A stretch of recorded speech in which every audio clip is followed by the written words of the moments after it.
अस्सलामुअलैकुम नाजरीन, आप देख रहे हैं साहर न्यूज़। आज हम हाजिर हैं एक और स्टोरी के साथ। आज की स्टोरी है मेरे कायद मोहतरम इमरान खान के बारे में। कल इमरान खान टेलीविज़न पर आवाम के सवालों के जवाब दे रहे थे। मैंने पहली बार अपने कायद के चेहरे पर मायूसी देखी। इनकी ज़बान पर जो कुछ भी आ रहा था सुनकर अजीब ही नहीं अजीबो गरीब भी लग रहा था। इससे कबल के मैं अपनी स्टोरी का आगाज़ करूं, आपसे गुजारिश है कि वीडियो को मुकम्मल देखें और लाइक कर दें। इसके अलावा वीडियो को ज़्यादा से ज़्यादा शेयर करें और नए देखने वाले सब्सक्राइब करके बेल आइकन को प्रेस कर दें ताकि हमारी आने वाली हर नई वीडियो आप तक पहुंच सके। नाजरीन, मैं एक बात कहूं कि मेरा कायद मोहतरम इमरान खान जब कंटेनर पर था तो मेरे समेत जुनून पाकिस्तान उनके हमरा था। वो जब खिताब करते तो हमारी हंसी यूं निकलती थी जैसे मुनव्वर ज़रीफ किसी पर्दे स्क्रीन पर नजर आता तो लोग हंस हंस कर दोहरे हो जाते थे। उन्होंने कहा कि तब्दीली लाएंगे, बिजली सस्ती करेंगे, महंगाई और करप्शन का खात्मा करेंगे, तो हम उनके साथ इजहार यकजहती के तौर पर यूं नाच रहे होते थे जैसे कोई मदारी अपने बंदर को नचा रहा होता था। फिर वो धरना तमाम हुआ और मेरे कायद ने तहरीक शुरू की जिसमें जनून की भरपूर शिरकत होती और यूं मेरे कायद को वजीर आज़म बनाकर तमाम डाकों के इक़्तिदार को डिबो दिया गया। मेरे कायद ने पहला खिताब किया और कहा कि अब डॉलरों की रेल पेल होगी, महंगाई का खात्मा हो जाएगा, हम किसी से कर्ज नहीं लेंगे, मकान बना कर देंगे वगैरह वगैरह। फिर इनका इक़्तिदार भी शुरू हो गया और मेरा कायद अपने तमाम वादों को यूं भूल गया जैसे इनकी आंख खुल गई हो। नाजरीन, इसके बाद मेरे कायद ने चूंकि वादा किया था कि वो करप्शन का खात्मा करेंगे, इसीलिए गैर कानूनी तामीर कराए गए, गरीबों के तमाम घर मस्मार कर दिए गए और अपना घर ये तो कानूनी था, इसे पक्का कानूनी करा लिया। फिर उन्होंने कहा कि गाड़ी में सफ़र की बजाय हेलीकॉप्टर इस्तेमाल करूंगा, वो सस्ता पड़ता है। शुक्र है तमाम टैक्सी ड्राइवरों ने टैक्सियां बेचकर हेलीकॉप्टर नहीं खरीद लिए क्योंकि इन्हें भी सस्ता सफ़र मिल जाता। दोस्तों, फिर क्या हुआ, मेरे कायद ने जिन डाकुओं के खिलाफ कार्रवाई करना थी इनके कोई सबूत नहीं थे, इसलिए मजबूरन उन्हें छोड़कर गरीब आवाम की जानब रुख कर लिया। पेट्रोल, जिसके बारे में मेरा कायद कहता था पेट्रोल महंगा हो तो समझो वजीर आज़म चोर है, इसके आगे आपने कुछ नहीं कहना। आटा, चीनी, घी और गरीबों के ज़ेरे इस्तेमाल हर चीज़ की कीमतों को आसमान तक पहुंचा दिया कि गरीब की पहुंच से दूर ही रहें।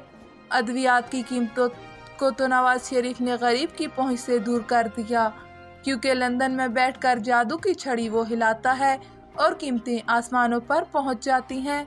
नाजरीन, मेरे कायद की तमाम बातें सुनने और देखने वाली होती हैं।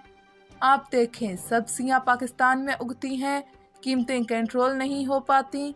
हमारे कायद ने ये सब कुछ करना, अब डॉलर नवाज शरीफ शॉर्ट कर दे तो मेरा कायद क्या करे, इसका ये तो जिम्मेदार नहीं। नवाज शरीफ का डाकू दोस्त साबक वजीर ख़जाना इसहाक डार तो डॉलर को मसनूई तरीके से काबू में रखता है, अब वो मेरा कायद तो नहीं कर सकता। अब आते हैं मेरे कायद के सवालात और जवाबात की जानब। एक खातून ने इनसे दरख्वास्त की कि चीनी हम नहीं खरीद सकते, महंगाई अरूज पर है, क्या अब हम घबरा सकते हैं? तो मेरे कायद के मुताबिक महंगाई पाकिस्तान का ही नहीं पूरी दुनिया का मसला है। साबक हुक्मरानों ने जो बोया है हम वही काट रहे हैं। मेरे कायद ने किस जहानत से जवाब दिया, सियासत में तो कोई सियासतदान इनका मुकाबला कर ही नहीं सकता, यही वजह है कि इन्हें ऐवान में भी कभी नाकामी का सामना नहीं हुआ। ये बात अलग है कि उन्हें अवाम में कभी कामयाबी नसीब हुई ही नहीं। अवाम भी क्या चीज़ है, उन्होंने इन्हें ना जाने क्यों नज़रअंदाज करना शुरू कर दिया। भाई, अगले टर्म में इन्हें 2/3 अक्सरियत देकर एक बार फिर तजर्बा तो कर लें, मगर अवाम मेरे मशवरे को नहीं मान रही। इलेक्शन बल्दियाती हो या ज़िमनी, मेरे कायद के मुकद्दर में कामयाबी ना हो तो इसमें इसका क्या कसूर है।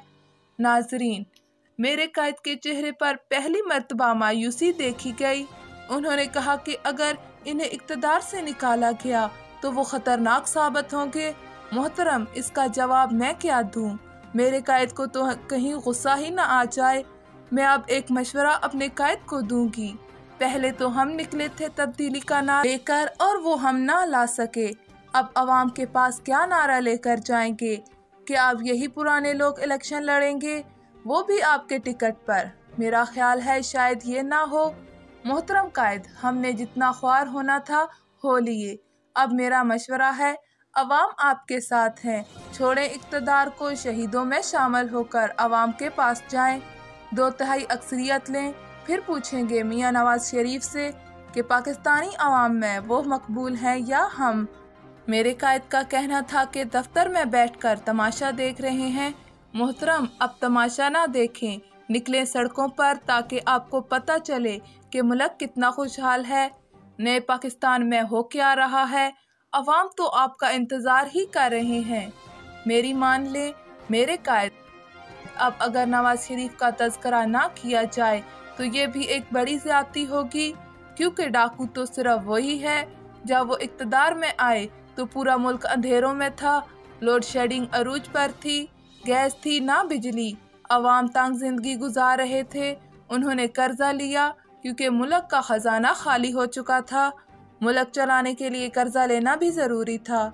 इस कर्जे से उन्होंने मोटरवेज, सड़कें बनाई, अवाम को रोज़गार दिए। अद्वियात की कीमतें कभी नहीं बढ़ाई गई। पेट्रोल से लेकर गरीब के लिए हर चीज़ सस्ती थी।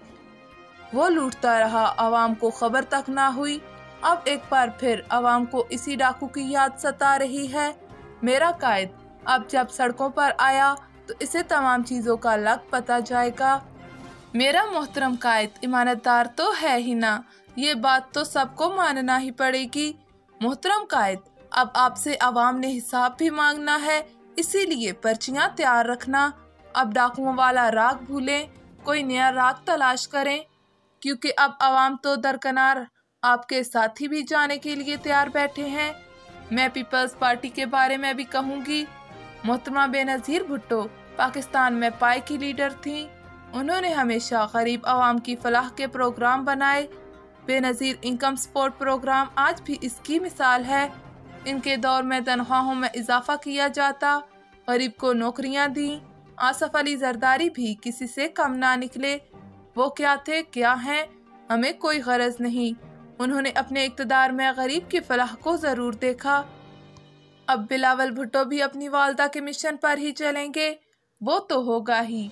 अब मैं अपने कायद के बारे में सोच रही हूँ कि क्या बनेगा इनका। जब वो अवाम के पास जाएंगे, वो अवाम को टूटा फूटा पाकिस्तान दिखाएंगे या गरीब अवाम की बेबसी।